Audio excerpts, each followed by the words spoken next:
Hello दोस्तों, स्वागत है आपका रंजित की पाठशाला में। चलिए दोस्तों, आज जो है कि हम सीटेट का पहला क्लास शुरू करते हैं और इस क्लास में मैं आपको बताऊंगा सीटेट का जो भी आप चैप्टर पढ़ते हैं उससे पहले कुछ और भी जानकारियां ज़रूरी है ताकि आप सही तरीके से उसको जो है कि तैयारी कर सकें। क्योंकि मान लीजिए आप डायरेक्ट जो है कि मनोविज्ञान या दार्शनिक जितने भी मनोवैज्ञानिक हैं उनको पढ़ने लगेंगे, उनसे पहले जो ये इतिहास रहा है वो मनोविज्ञान का, दर्शन शास्त्र का, उससे भी कुछ कुछ क्वेश्चंस पूछे जाते हैं। तो आपको पहले क्या करना है, उनको भी पढ़ लेना है। फिर मैं चलूँगा मनोवैज्ञानिक की तरफ से। तो बिना देर करते हुए चलते हैं, हम लोग स्टार्ट करते हैं दोस्तों। तो चलिए आज हम लोग शुरू से करते हैं, ठीक है। ये दोस्तों मनोविज्ञान मनोविज्ञान जो शुरू होता है दोस्तों क्योंकि आप जितने भी पढ़ेंगे बहुत सारे मनोवैज्ञानिक दार्शनिक के बारे में पढ़ेंगे, तो मनोविज्ञान को जानना पहले जरूरी है। ये देखिए मनोविज्ञान क्या होता है, ये आत्मा का विज्ञान है। क्या होता है दोस्तों? आत्मा का विज्ञान, ठीक है। देखिए मनोविज्ञान कहाँ से आया, देखिए इनका जो इतिहास है 16वीं सदी में दर्शन शास्त्र से आया है। दर्शन शास्त्र से ये क्या है दोस्तों, इसकी उत्पत्ति हुई है। किसकी? मनोविज्ञान की, ठीक है दोस्तों।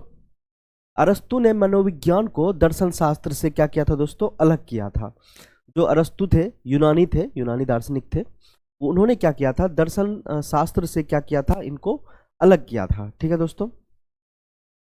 मनोविज्ञान मतलब साइकोलॉजी हो गया, उधर जो है कि फिलोसफी हो गया, दर्शन शास्त्र, ठीक है दोस्तों। तो इसलिए फिर जो क्या है, इसलिए दर्शन शास्त्र को क्या कहा जाता है? मनोविज्ञान की जननी कहा जाता है। अब देखिए मनोविज्ञान किससे अलग हुआ है? दर्शन शास्त्र से। दर्शन शास्त्र से अलग हुआ है तो स्वाभाविक है कि दर्शन शास्त्र को क्या कहा जाएगा दोस्तों? ये मनोविज्ञान की जननी कहा जाएगा, क्योंकि दर्शन शास्त्र से ही मनोविज्ञान का जन्म हुआ है, यानी कि अलग हुआ है इससे। तो ये मनोविज्ञान क्या है? मनोविज्ञान की जननी कौन हुआ दोस्तों? ये दर्शन शास्त्र, ठीक है। मनोविज्ञान में आने वाले विज्ञान को आत्मा का विज्ञान कहा जाता है। आत्मा का विज्ञान है तो सभी चीज जो है दोस्तों विज्ञान ही है, उसी में से तोड़ मरोड़ के पेश किया गया है, ठीक है दोस्तों। अरस्तु ने सबसे पहले मनोविज्ञान की परिभाषा दी। जब आप दोस्तों गूगल सर्च करेंगे या बहुत सारे सर्च करेंगे तो उसमें अब विलियम वुंट या अलग अलग नाम भी बहुत सारे आपको मिलेंगे जिन्होंने अलग अलग परिभाषाएं दी। तो सबसे पहले अरस्तु ने दिया था, पर ये लिखित में नहीं था। तो लिखित में किन्होंने कहा है, ये सभी चीजें अभी नीचे हम लोग पढ़ेंगे, ठीक है। अरस्तु कौन थे दोस्तों? मैंने थोड़ा देर पहले ही बताया, वो क्या थे दोस्तों? यूनानी थे। तो मनोविज्ञान क्या होता है दोस्तों? आत्मा का विज्ञान होता है। अब क्या है ना दोस्तों, अब जैसे कि हमने, मेरे मन में जो आया मैंने कह दिया, सिर्फ कह देने से तो नहीं होता है, उसका कुछ समर्थक भी होने चाहिए, तभी तो हमारे बातों में वजन आएगा। तो जो मनोविज्ञान जो है आत्मा का विज्ञान का समर्थक कौन कौन थे दोस्तों? ये देखिए, एक थे कौन? प्लेटो साहब सॉरी, और दूसरे कौन थे? रुडोल्फ गोल्काय, और तीसरे कौन थे? डेकाल्टे, ठीक है दोस्तों। ये क्या थे? आत्मा का विज्ञान जो कहा गया इसके समर्थक थे मनोविज्ञान को। अब देखिए इसको, अब जैसे कि आपसे पूछ लेंगे समर्थक का नाम कैसे कैसे, आप कभी कभी भूल जाएंगे। तो आप क्या करेंगे, इसको याद करने के लिए छोटा सा एक ट्रिक है, मैंने ही खुद से बनाया है, ऐसा कोई ट्रिक है नहीं। तो ये तीन जो नाम है इसको आप क्या करेंगे, एक तरह से पीडीएफ बोलेंगे, पीडीएफ, ठीक है दोस्तों। ये देखिए, पी से हो गया प्लेटो साहब, ये से हो गया, डी से हो गया डेकाल्टे, और तीसरे से क्या हो गया? रुडोल्फ। ये जो एफ आता है इससे याद रखना था, रुडोल्फ गोल्काय, ठीक है। तो ये पीडीएफ इस तरह से याद रखना है, रुडोल्फ गोल्काय था नाम, तो इजिली याद रहेगा। और कभी कभी आप लोग क्या करते हैं, भूल भी सकते हैं, ठीक है ना दोस्तों। तो फिर ये जो है तीन क्या थे? ये समर्थक थे, तीन समर्थक थे, ठीक है दोस्तों। अब देखिए, और एक जो गैरिट साहब हैं, इन्होंने क्या किया, साइकोलॉजी को इन्होंने कहा साइकोलॉजी दो शब्दों से मिलकर बना है। ये साइकोलॉजी क्या है? दो शब्दों से मिलकर बना है। किससे किससे? इसको जब तोड़ा है, एक तरह से इंग्लिश में इन्होंने संधि विकसित किया है। एक तरह से इसको देखिए, साइकी और लोगोज, क्या हो गया? साइकी लोगोज, इसको साइकोलॉजी का नाम दिया है, ठीक है। साइकी मतलब क्या होता है दोस्तों? इन्होंने आत्मा, और लोगोज मतलब अध्ययन, आत्मा का विज्ञान किन्होंने कहा कि इन्होंने आत्मा का अध्ययन। ये लोगोस जो है ना, क्या है दोस्तों? यूनानी या ग्रीक शब्द है, ठीक है दोस्तों। ये शब्द जो है लोगोस, ये ग्रीक शब्द है। अब जो है आप, ये जो है गैरिट साहब थे, इन्होंने दो चीजें कहा, साइकोलॉजी, ये भी किसी एक पुस्तक में इसका जिक्र किया है, यहाँ देखिए साइकोलॉजिया में है। देखिए, रुडोल्फ गोल्काय को मनोविज्ञान शब्द का जनक कहा जाता है। आपने थोड़ा देर पहले ऊपर में क्या कहा, अरस्तु भी पढ़ा, लेकिन जो है कि लिखित में जो है कौन है, ये रुडोल्फ गोल्का है। इसके आगे फिर आधुनिक वाला भी बात आएगा, उसके बारे में पढ़ेंगे। फिलहाल के लिए आप याद रखिए, रुडोल्फ गोल्का को क्या है, मनोविज्ञान शब्द का जनक कहा जाता है। इन्होंने लिखित में ये जो है साइकोलॉजिया पुस्तक एक लिखा था इन्होंने, और वो कब लिखा था दोस्तों, 1590 ईस्वी में। कब लिखा था, 1590 ईस्वी में इन्होंने लिखा था। तो ये क्या हो गया, साइकोलॉजिया पुस्तक में इस शब्द का जिक्र है, मनोविज्ञान शब्द का। ठीक है दोस्तों, और फिर तब आगे बढ़ते हैं।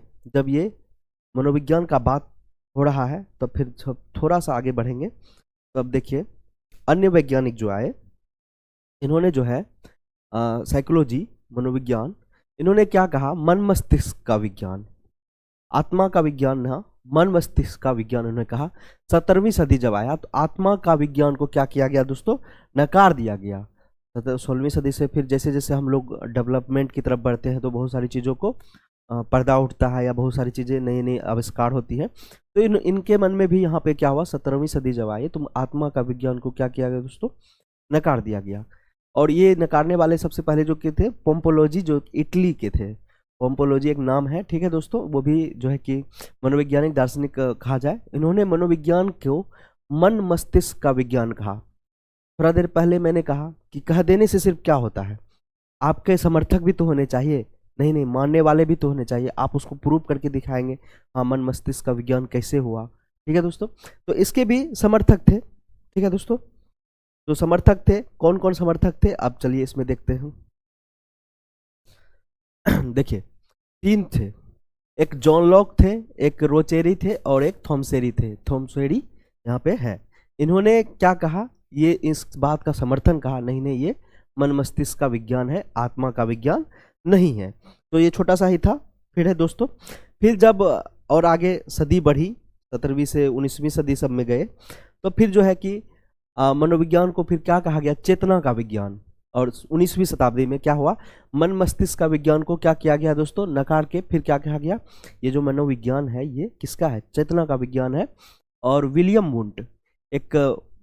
वुंट जो है, जो मनोवैज्ञानिक थे, उन्होंने कहा ये चेतना का विज्ञान है। और इसके भी फिर समर्थक आएंगे सर, ठीक है बात। एक 3 समर्थक थे, एक विलियम जेम्स सल्ली और वाइप्स।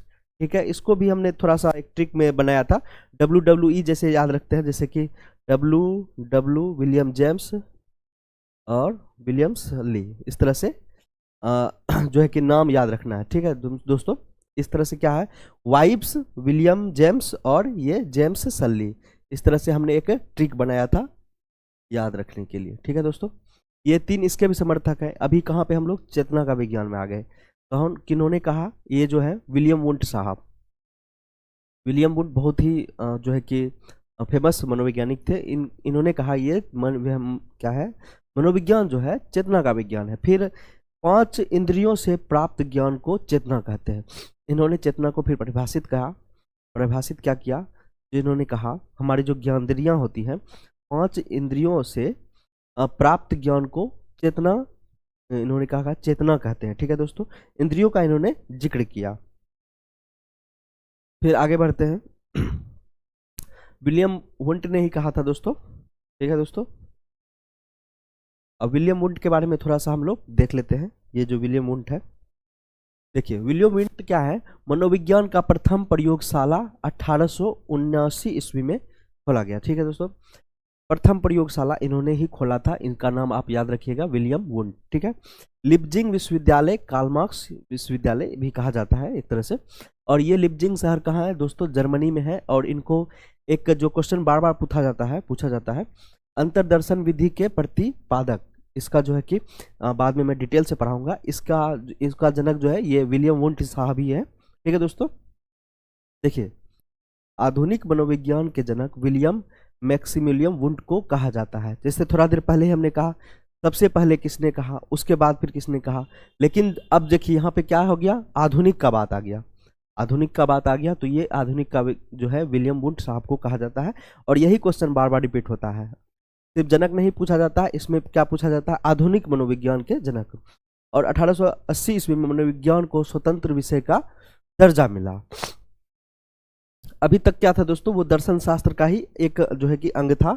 ये 1880 में क्या हुआ, मनोविज्ञान को स्वतंत्र विषय का दर्जा मिला। कई सारे हिस्ट्रियन जो है कि अलग अलग चीज़ें बताते हैं, पर एक ये 1880 ईस्वी को आपको याद ध्यान में रख लेना है। विलियम वुंट साहब जो है कि इन्होंने क्या क्या किया था, प्रथम प्रयोगशाला खोला था। कहाँ खोला था दोस्तों, लिपजिंग शहर था, और ये जो है कि लिपजिंग विश्वविद्यालय से पढ़ाई इन्होंने की थी। ठीक है दोस्तों, और ये सबसे वीवीआई क्वेश्चन, आधुनिक मनोविज्ञान के जनक इन्हें कहा जाता है। ठीक है दोस्तों, चलिए अब आगे बढ़ते हैं।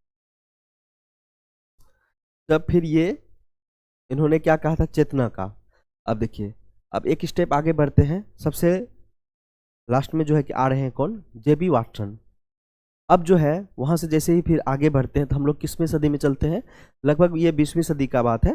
तो जो व्यवहार का विज्ञान इसको कहा गया, और कौन कहे, ये जेबी वाटसन। जेबी वाटसन साहब आए, फिर इनके भी 3 समर्थक निकल के आए, B.F. Skinner, C.L. हल, और क्या है, E.P. पावलाव। ये सभी जो है ना बहुत ही फेमस है, खास करके वो पावलाव साहब। ठीक है, B.F. स्किनर भी। देखिए इन्होंने क्या कहा, व्यवहार का विज्ञान। मनोविज्ञान को क्या कहा, व्यवहार का विज्ञान। ठीक है दोस्तों, आगे पढ़ते थोड़ा सा डिटेल इसमें भी। देखिए व्यवहारवाद के जनक कौन है, जेबी वाटसन। ठीक है, व्यवहारवाद शब्द के, ये व्यवहारवाद के जनक। लेकिन जैसे ही व्यवहारवाद शब्द, देखिए अंत में इसको ही मान लिया गया, व्यवहार जो है कि व्यवहार का है, प्राणियों का व्यवहार का अध्ययन किया जाता है मनोविज्ञान में। ठीक है, तो इसमें इसी को मान्यता दिया गया, जेबी वाटसन व्यवहारवाद के क्या है, जनक है। लेकिन जैसे ही व्यवहारवाद शब्द का जनक पूछा जाएगा तो क्या होता है दोस्तों, विलियम मैकडूगल। व्यवहारवाद शब्द के जनक क्या है, विलियम मैकडूगल, और वो कहना है जेबी वाटसन जनक है, और शब्द के जनक में अंतर होता है दोस्तों। इसने कहाँ पे कहा था, ये व्यवहारवाद शब्द का जनक का प्रयोग किया था, एक पुस्तक था आउटलाइन ऑफ साइकोलॉजी 1908 में लगभग लिखा गया था। देखिए विलियम मैकडूगल ने क्या क्या किया था, मूल परिवर्ती का सिद्धांत एवं क्या किया था, चेतना को बुरा बताया। इन्होंने क्या किया था, ये 2 चीजें इंपॉर्टेंट है, मूल परिवर्ती का सिद्धांत एवं क्या है, चेतना को बुरा बताया था। और ये जो है अंत में मनोविज्ञान को जो है क्या कहा गया, प्राणियों के व्यवहार का अध्ययन। ठीक है दोस्तों, प्राणियों के व्यवहार का अध्ययन मनोविज्ञान कहलाया। ठीक है दोस्तों, और फिर देखते हैं आगे, फिर आपको मैं याद भी करा दूंगा इतने सारे नाम, फिर कैसे ध्यान में रखना है। तो अंत में हम लोग इसको एक बार देख लेते हैं। ठीक है दोस्तों, देखिए मनोविज्ञान के जनक जैसा मैंने कहा अरस्तु साहब थे, और मनोविज्ञान शब्द के जनक मैंने कहा लिखित में भी रुडोल्फ गोल्काय को माना जाता है। मनोविज्ञान शब्द का जनक जो है किसको, रुडोल्फ गोल्काय। उनके बाद क्या हुआ, उसको हटा के क्या किया गया, मन मस्तिष्क का विज्ञान लाया, जो कि पोम्पोलॉजी साहब थे। और फिर चेतना का विज्ञान कौन आए, फिर विलियम वुंट आए। मन मस्तिष्क को हटा भी क्या क्या, चेतना का विज्ञान। और एक मैंने पढ़ाया आधुनिक मनोविज्ञान के जनक विलियम मैक्सिमिलियन वुंट। इन सभी चीज़ों को याद रखना है, क्योंकि कभी भी क्वेश्चन घुमा के पूछा जा सकता है। ये तो सबसे इंपॉर्टेंट है। ठीक है, विलियम वुंट साहब। ठीक है, ये आधुनिक मनोविज्ञान के जनक विलियम मैक्सिमिलियन वुंट। ठीक है, उसके बाद व्यवहार के जनक जेबी वाटसन आए, और व्यवहारवाद शब्द के जनक विलियम मैकडूगल। एक पुस्तक जो उन्होंने लिखा था उसी में उनका जिक्र किया गया था। ठीक है दोस्तों, तो अंत में जो है कि ये व्यवहारवाद शब्द का जनक, ये जो पुस्तक में जिक्र हुआ था, ये इसका नाम था, इसको याद रखेगा, outline of psychology. Outline of psychology इसका नाम था। और एक बार जो सबसे पहले शब्द का, व्यवहार शब्द का जनक हुआ था, उसमें जो है साइकोलॉजिया पुस्तक था, जो कि साइकी और लोगोज शब्द से मिलकर बनाया गया था। उसको भी आपको याद रखना है। पुस्तक 2 है, और सबसे पहले प्रयोगशाला जो खोला गया। सभी चीज़ों को है आपको थोड़ा थोड़ा चीज़ को क्या करना है दोस्तों, ध्यान में रखना है। कोई बड़ा चीज़ था नहीं दोस्तों, ये बस छोटा सा वीडियो है, और इस चीज़ को आपको, इसका इतिहास जानना भी जरूरी है। इसके आगे अगले वीडियो में हम लोग पढ़ेंगे अधिगम। इसके बाद हम लोग फिर चलेंगे जो है कि मनोविज्ञान की तरफ। और बीच बीच में अगर आपका एग्जाम आ जाएगा तो मैं पहले टेक वर्ड को थोड़ा देख लूँगा, क्योंकि टेक वर्ड भी देखना बहुत ज़रूरी है। ठीक है दोस्तों, चलते मिलते हैं दोस्तों नेक्स्ट वीडियो में।